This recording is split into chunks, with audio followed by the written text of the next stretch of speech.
The door has seen better days.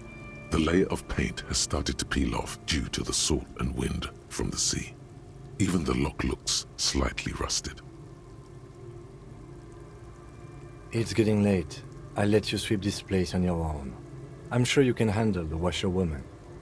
I'll be sleeping in my room in the Whirling. We'll meet in front of the shack in the morning.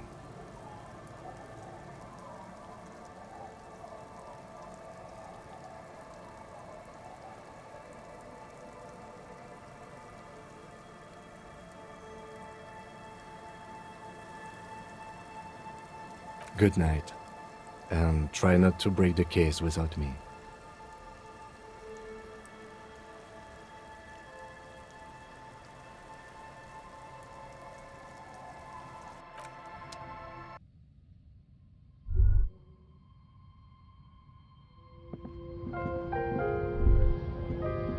As you look at the floorboards in this corner of the shack, it's clear one of them isn't quite level with the others. The edge of a floorboard next to it looks scratched. Hollow space underneath the floorboards is dark and damp. You can barely make out the mixture of sand and sawdust below.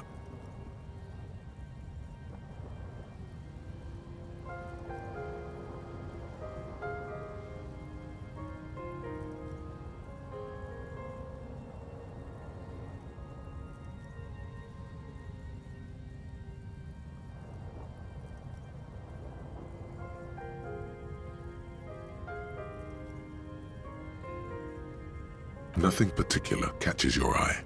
Looks like more reeds. There might be something hidden inside the sand, though. Something bad. Someone's night thoughts.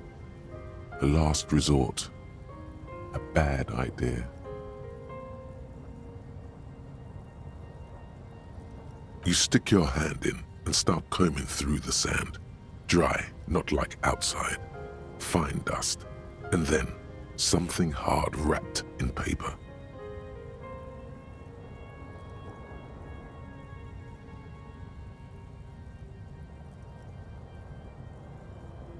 A small cylindrical object. You pull it out. A bullet. The floorboard doesn't care. But maybe the washerwoman does. You have enough to confront her with.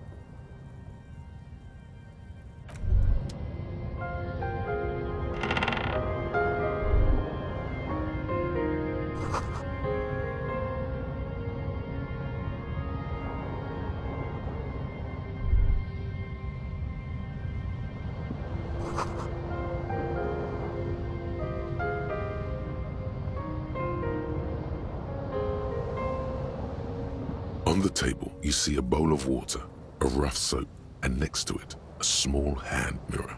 A straight razor soaks inside the wash basin.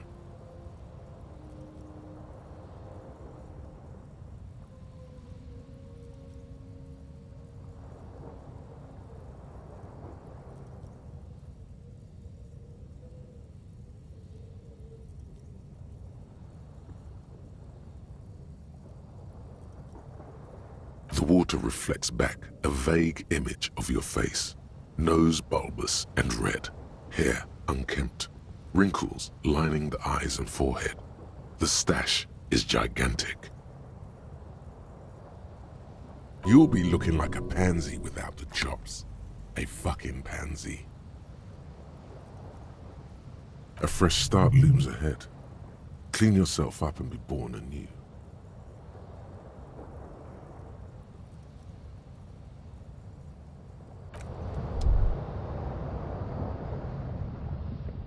An old mirror hangs on the wall. You see the reflection of your face in it, such as it is, without the expression. It's just hairy.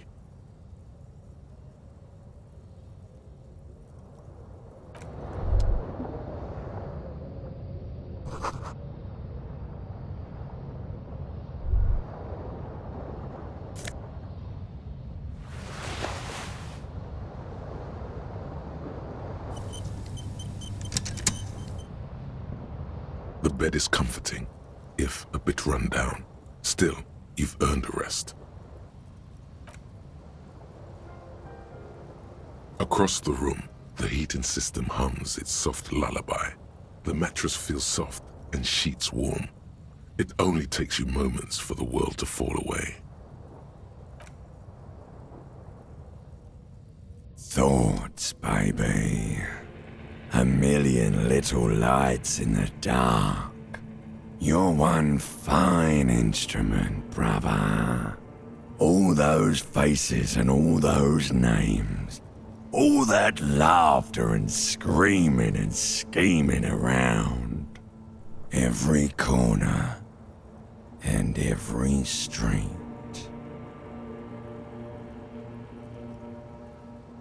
Recorded in you forever on ferrotape.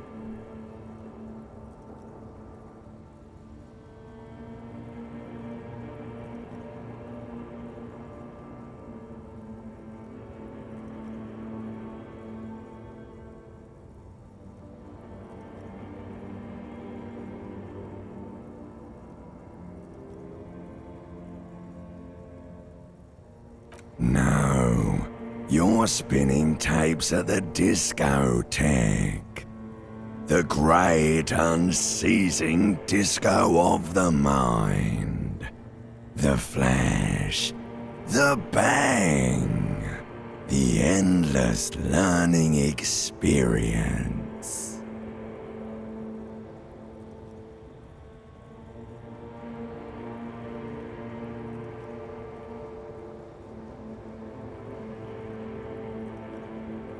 On and on it goes, for untold hours.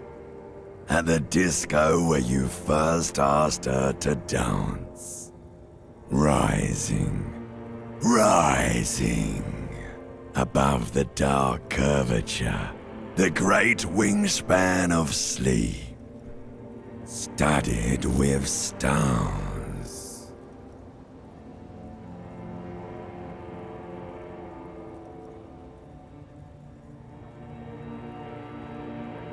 Behold, there are millions of them down there. The first time, the last time, the smoke in her mouth, the plotted flowers, the faces turning, changing.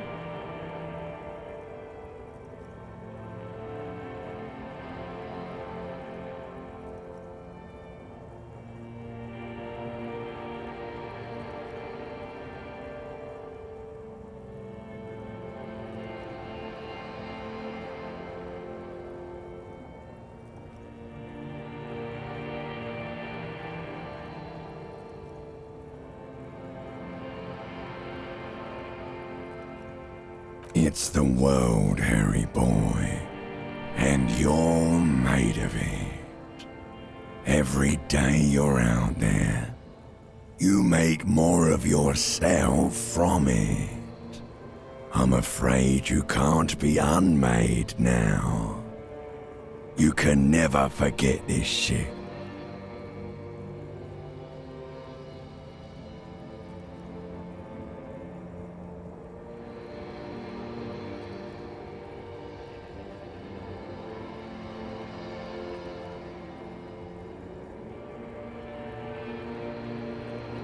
It's not possible anymore. It's stuck on loop.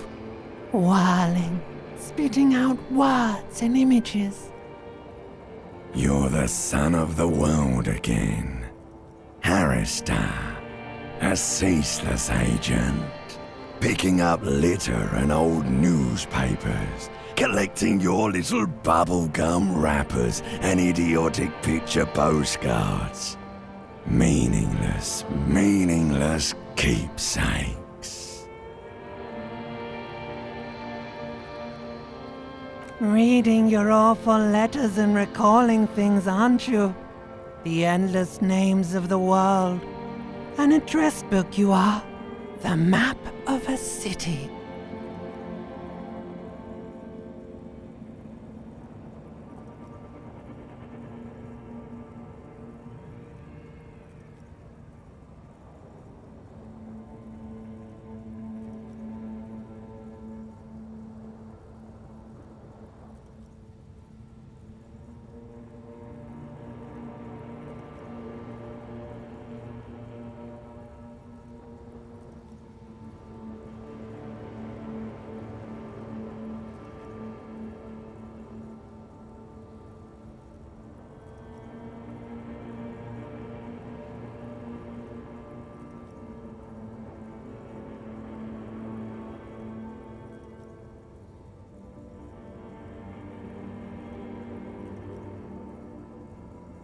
It's too late.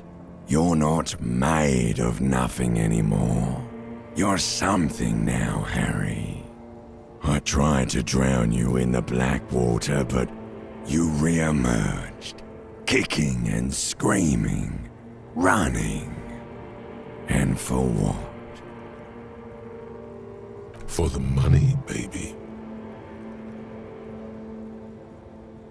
For the greater good. Solving your little crossword puzzles, doing your tasks, crossing names off lists, trying to become some sort of world detector. It won't make it okay. It won't put smoke back in her mouth.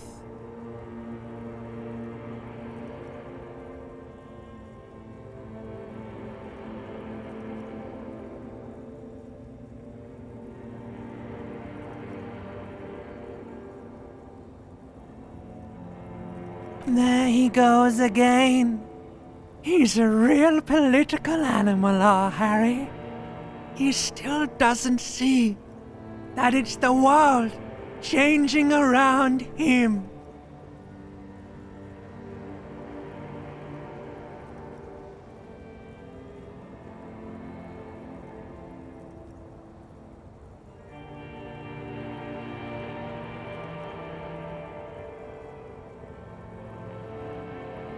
He's got no idea what he's in for. Beep, beep, beep. The alarm is ringing, Harry. The disco circus goes on and on. You barely slept 3 hours last night.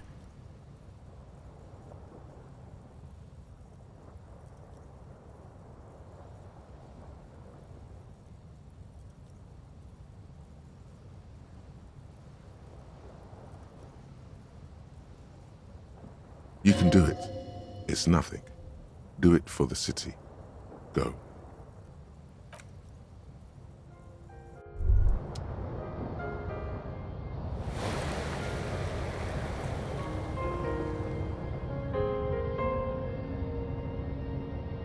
Good. You're up. Listen, there's something that's been bothering you for a few days now. It's a suspicion, or a feeling really, that things are not quite in hand around here. Every day, things seem to spin more and more wildly out of control. The center isn't holding, and despite your efforts to moderate and contain these energies, things only seem to be getting worse.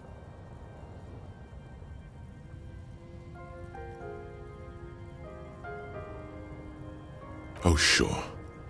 You've been making progress on your case, interviewing people, solving side tasks. But who's focusing on the big questions?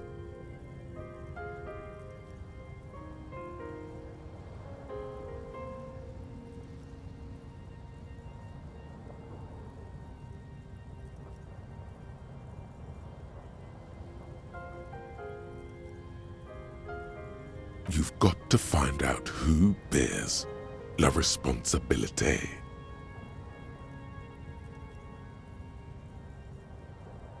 The most awesome, terrible thing.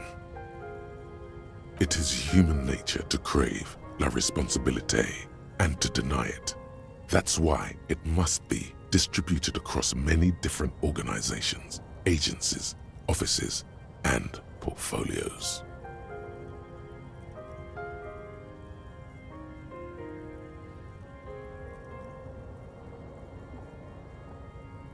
Harry, you're thinking about this too narrowly.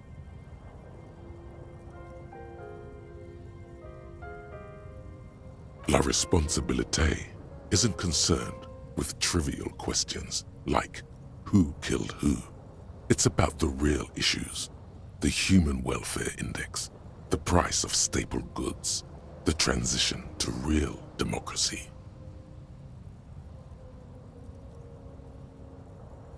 Whoa.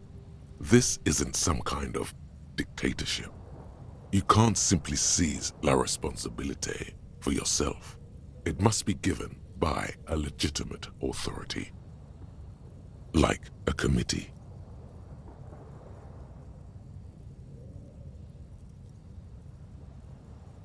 Only the most even-keeled minds in Martinez. Your half-brother, the lieutenant, is a natural place to start. Together, you'll be able to discover who has la responsabilité in Revachol, and, if necessary, you'll have the wisdom and expertise to assign it among yourselves.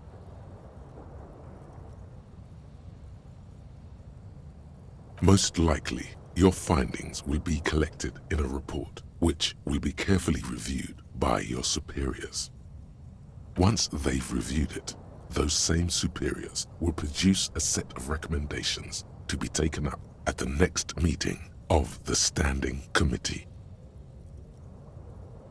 Rest assured, no matter what happens, it will be done through the proper channels.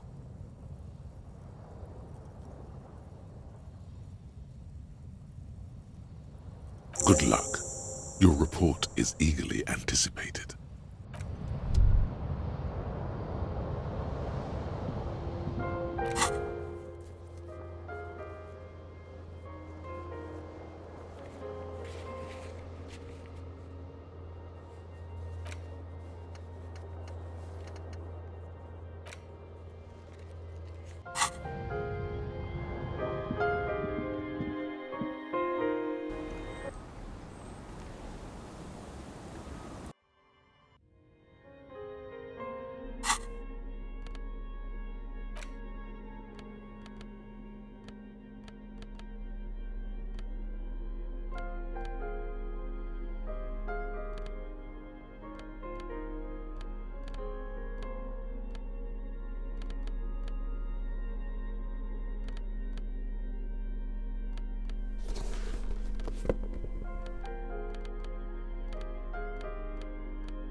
The luxury of fine things. Just look at those black monk straps. After spending an entire day hustling, who's to say that you didn't deserve a pair of ridiculously expensive shoes on your tired feet?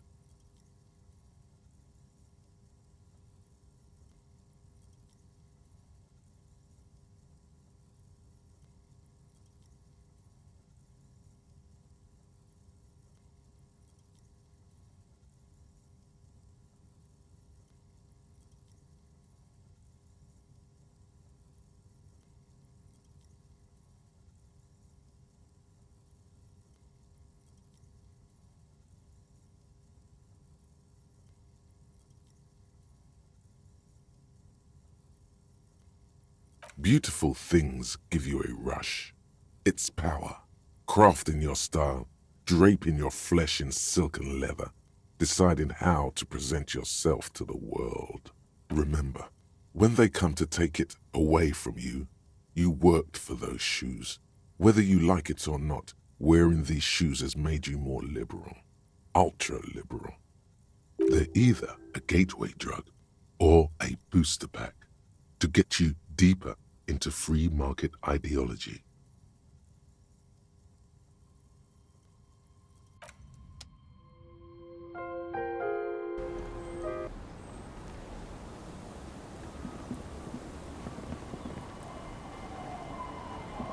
Yes?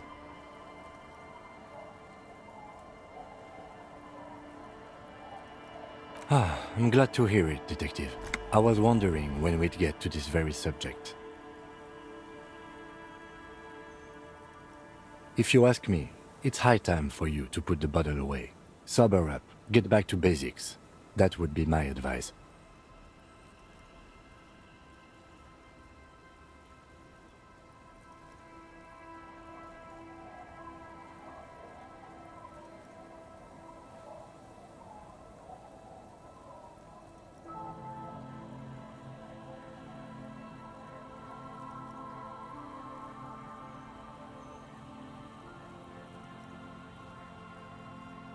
The lieutenant's quizzical expression gradually deepens into a frown.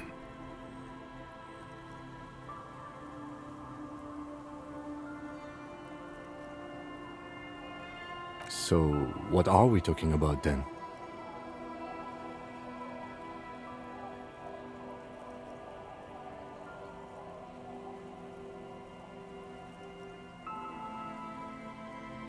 Why are you pronouncing it like that gentleman from the Institute of Price Stabilité?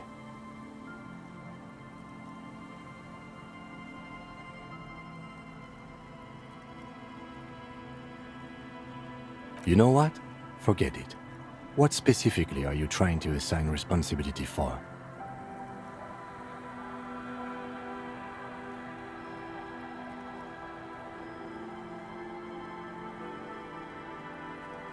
Ah, now I understand. Next, I suppose you're going to tell me you need to form a committee to assign this responsibility. Fascinating. And here I believed your recent turn towards moralism was just an act.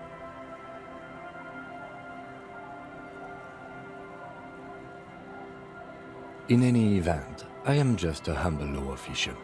I may work under the moral intern's umbrella, but I'm certainly not qualified to serve on any committee.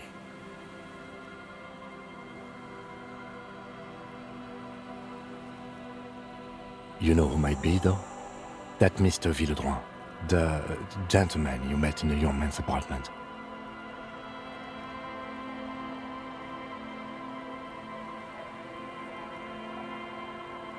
If I were trying to get in touch with the coalition, I would start by seeking him out. But first you might need to speak with his young companion. Now, was there anything else?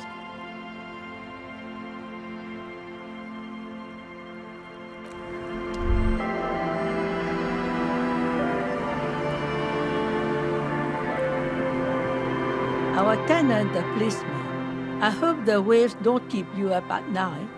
What can I help you with? Damn that girl.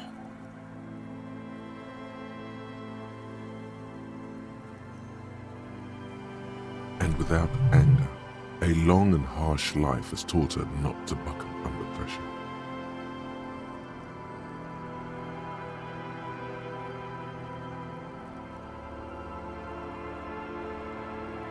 Bullet?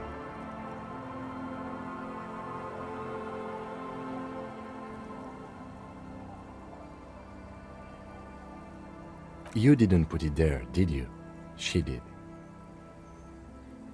Gone and hid things in there?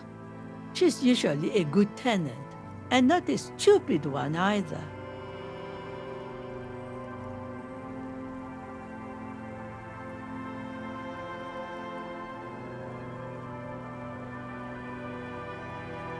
Yes, I let my room to that Ruby girl.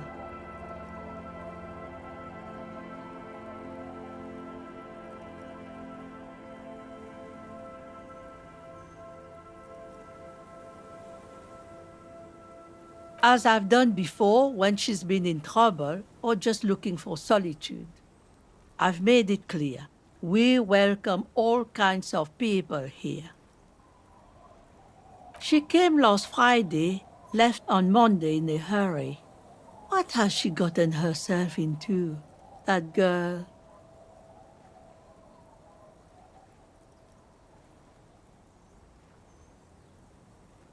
That's for the police to find out. Right then, please answer each question to the best of your ability. I'm sure we have a few.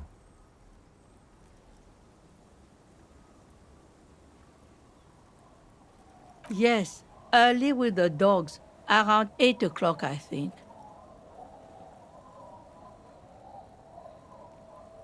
I cleaned it, like I always do. No. She's good company. Knows how to talk to an old woman. At my age, you don't get a lot of quality conversation. So I really appreciate that about her.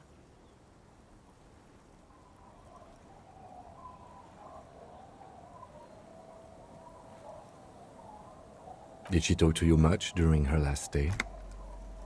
No, she was mostly silent this time, kept to herself. She tried not to let it show, but I could tell she hadn't come to fish. Usually she likes to cast a few lines, but this time she mostly stayed in her room.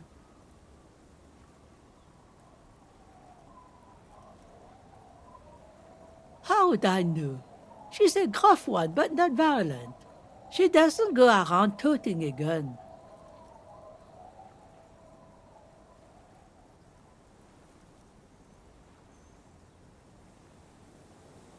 You could ask her about your hunch, that it was a desperate measure. See if she thinks Ruby fits the bill.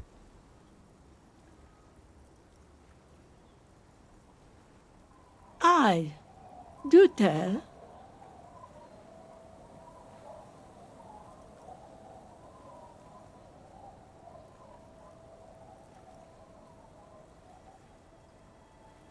Exit from what?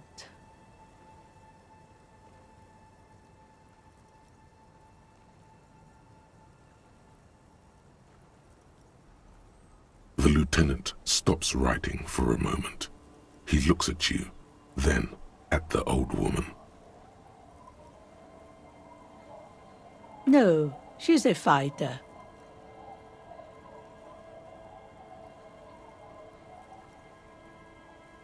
Not a quitter, like you sometimes get, son.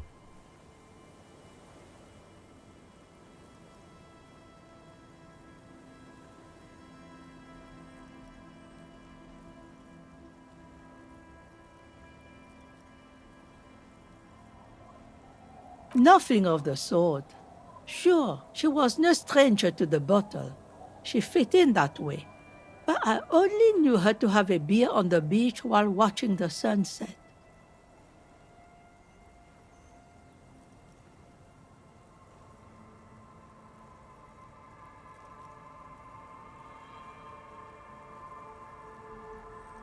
She isn't what you'd call a drunk. Even offered me some from time to time. Said it was part of the communal life. But I never saw her lose control of herself, the way some people do.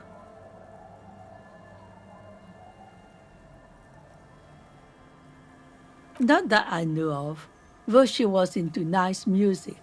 She once showed me a few mixtape milieux she'd made.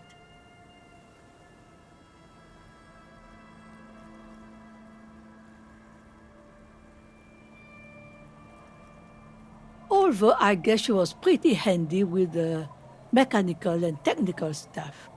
Even fixed the heater in the shack. You should be thankful for that. She may simply have kept the equipment elsewhere. I don't know. Further up the coast, she tried to leave quietly, but the hinges on that door screeched like a cat in heat. Woke me up. I heard her rushing in those heavy boots, heading up north. You'll never find her, you know. She knows the coast like the back of her hand. You only just arrived. I wouldn't worry about that, man. We are persistent.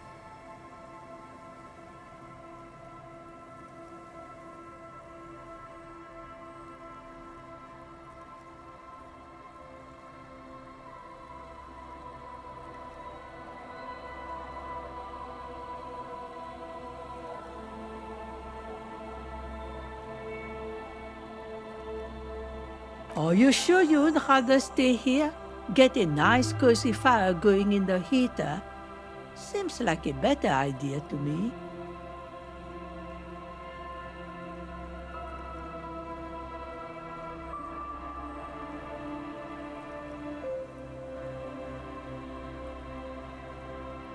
The failed electric neuron. You feel like you should go look at it again. Step closer this time.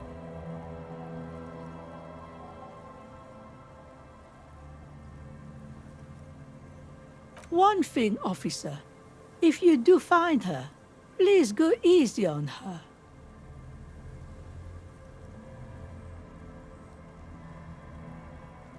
She's a good girl. Whatever she's gotten herself mixed up in,